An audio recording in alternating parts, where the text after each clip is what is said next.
Today, I want to bring you some tips to help maybe improve your YouTube creation techniques. Now, I wish I could bring you like 1,000 of them, but I've got about 8 or 9 that I think might help you. Who am I and why should you even listen to me? Honestly, I'm just like you. I'm a brand new creator, just getting started in all this and still learning my way through. I started with absolutely no experience, have no idea what I'm doing, and I have had to just grind out and figure things out along the way. I've watched a lot of what the experts talk about, and if you're anything like me, after a while, you just get burnt out by it. All the promises, and you find when you try and do it, it all just falls flat.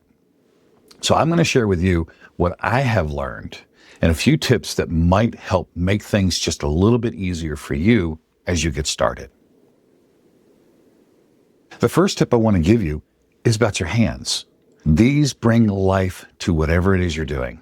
Now, if you stand here like this the entire time and you just talk, or you're seated and you're just sitting there like this talking the whole time, it can get a little flat. Like, notice how I'm just sitting here talking and the only thing that's moving is my mouth. That gets a little boring after a while. Now, you can do a whole bunch of jump cuts and throw a whole bunch of overlays on, but if you're not ready to get into that kind of editing yet, simply bring your hands into play. Think about it like this. If you're sitting down with somebody and you're having a conversation, you're going to use your hands. We all talk with our hands. That is normal.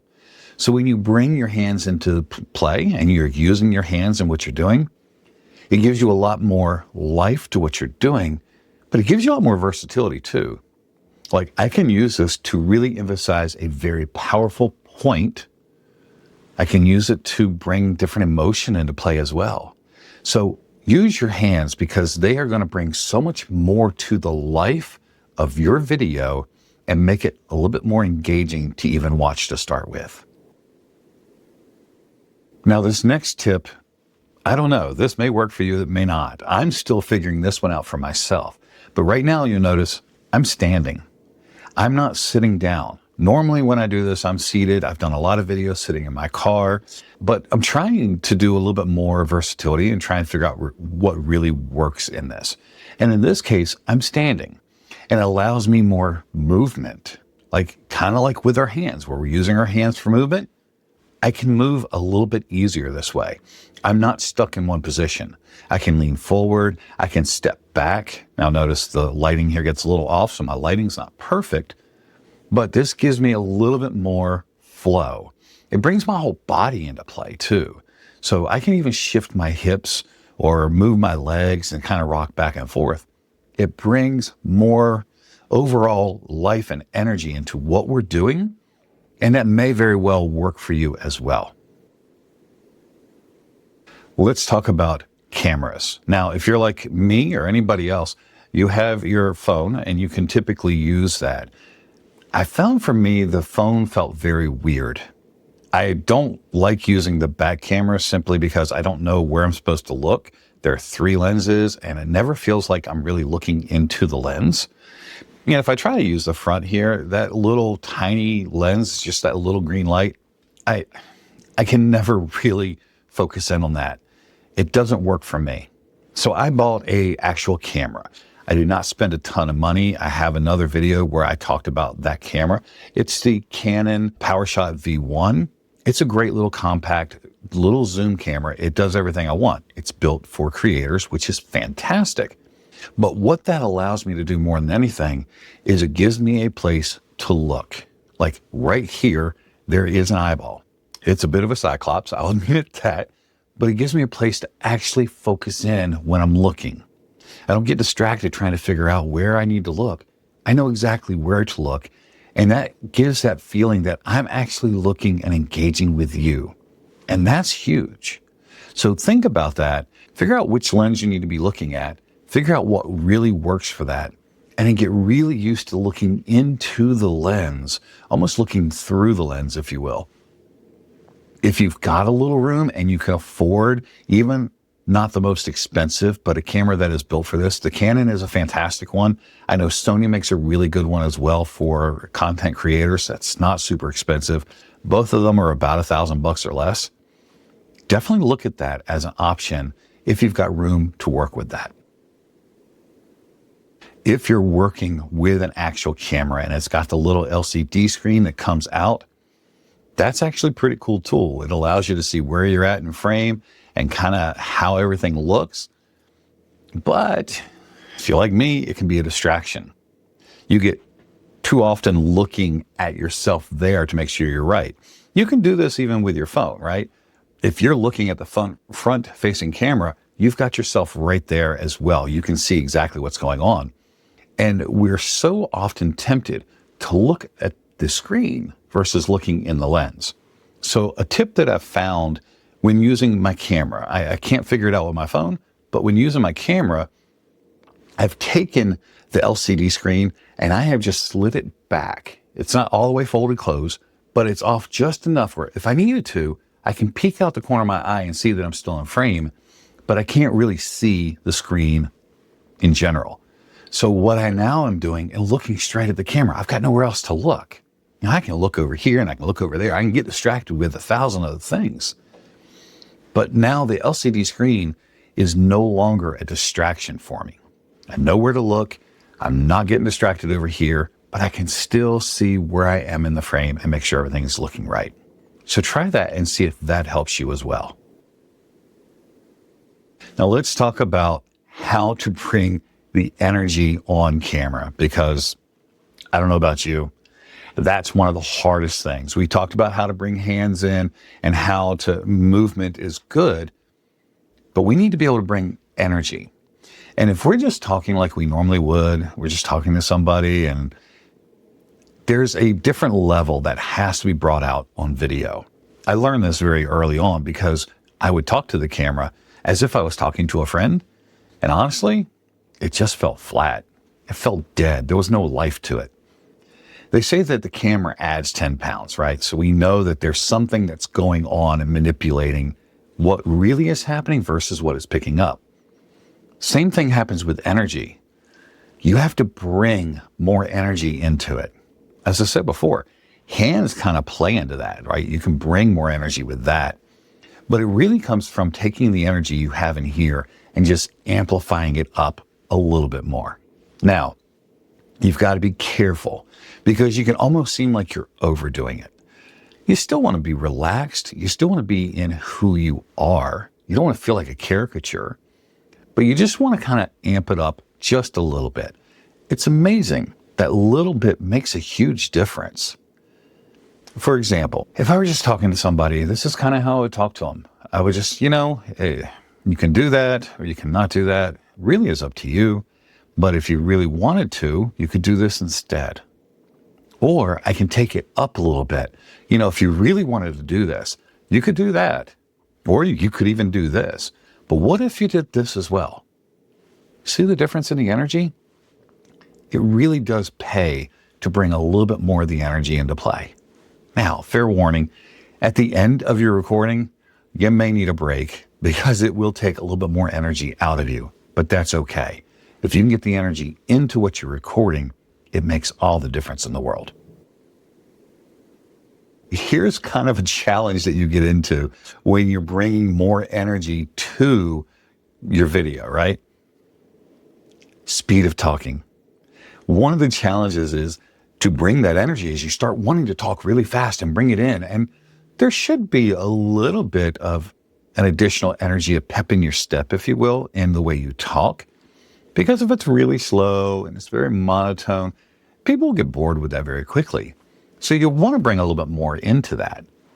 But you've got to be careful that you're not putting so much into it and talking so fast that next thing you know, you're out of breath and it's exhausting. So again, relax. Here's a tip that might actually help in that department. Talk in the normal cadence you would.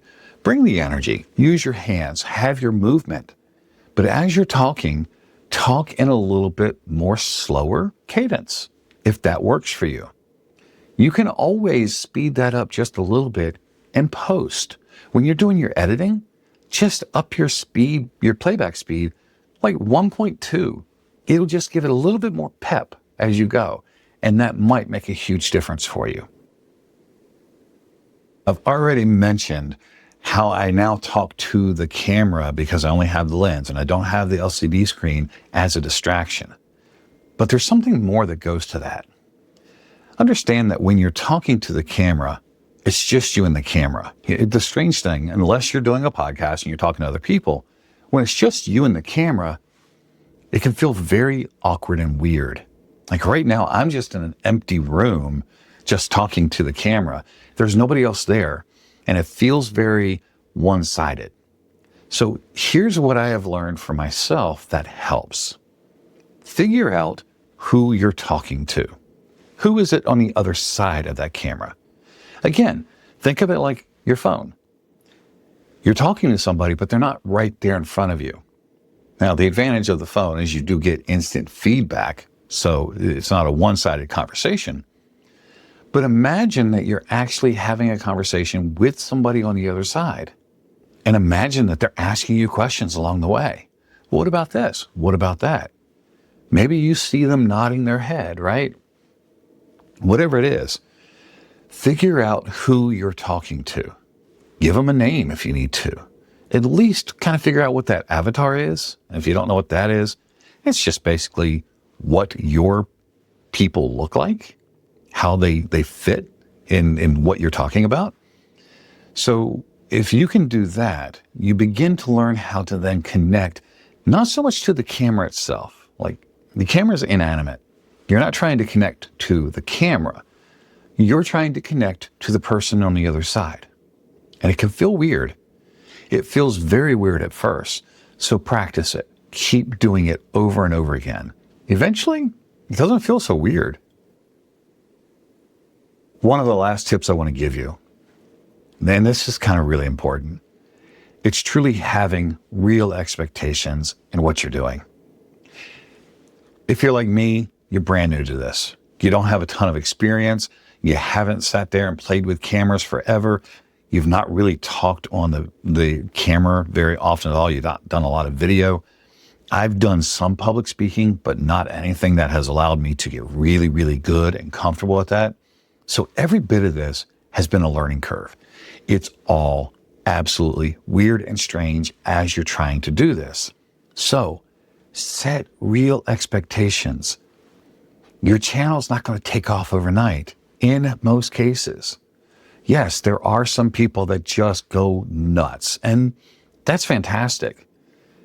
But don't set that as your expectation. Instead, set your expectation of, can I be better today by 1 degree more than I was yesterday? If every time you turn on the camera, you're taking something up just another level. For example, in this video, I actually have a very light script, just bullet points, nothing crazy, but it's allowed me to better stay on task and on point with what I want to talk about and not just meander all over the place. That becomes something that I am trying to do to elevate what I'm doing in creating my videos.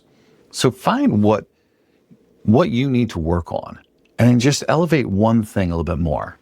Now, taking that tip to another level, find the simplest things, like the easiest things. Don't get too wound up in the bigger things. Like I've got some lighting going on here and it is not fully developed yet, but I spent weeks focused in on all this lighting to make it almost good. Don't worry about that so much. Focus on the small things you could do, like just getting used to talking to the camera or figuring out how to get the best sound. Those are the more important things. Figure out how to do your storytelling, how to have your scripting done and what works best for you. One little piece at a time. And if you continue to do that, it truly does compound. I can look back and I know that I am a lot better today than I was when I first started. So don't focus on being an overnight success and having 1 million subscribers and getting monetized tomorrow. Reality is, most creators, when they get monetized, they're making pennies anyway. So focus on what you're doing and just get better at it. Let the chips fall where they may. And if it takes weeks, months, or even years, you just keep doing it. And you do it because what you're doing matters. If what you're doing doesn't matter, if it's just a hobby, you're just playing games, that's fine. Quit when you're ready. But if what you're doing, if you feel like it truly matters, it has relevance, it has purpose, keep doing it. Now, this channel for me, this is more my behind the scenes. This is me talking about what I'm learning while I'm trying to build the channel that has all its purpose to it. So something like this could be an extra little benefit for you as well. It can give you extra reps to play with.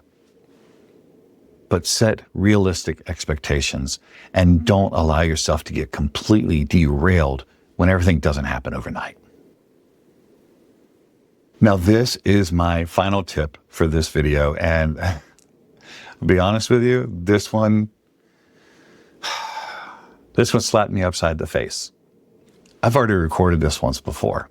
It was more just a talking off the cuff type of thing. And as I started editing it, I started realizing how bits over here actually went better with bits over there. So I tried to copy and paste it and post. And by the time it all got done, it became a very jumbled mess.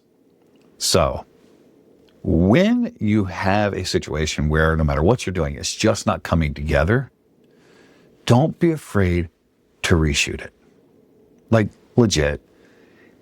It may take you a little bit more time. You may have to kind of rework the scripting. You may have to reset up whatever your stage is to do this. But don't be afraid to re-script it if you feel like you can actually do it better the next time. That's what I'm doing with this one. I'm re-recording it all. But this time, I went through the prior one, pulled out the bullet points that I really wanted to make sure I hit, figured out how many tips I was even doing in that video. Again, it was off the cuff. It wasn't even planned. And in taking that into an actual layout of things that I can talk about that might actually truly bring value to you versus just me getting something out. Don't be afraid to re-record if it's really needed.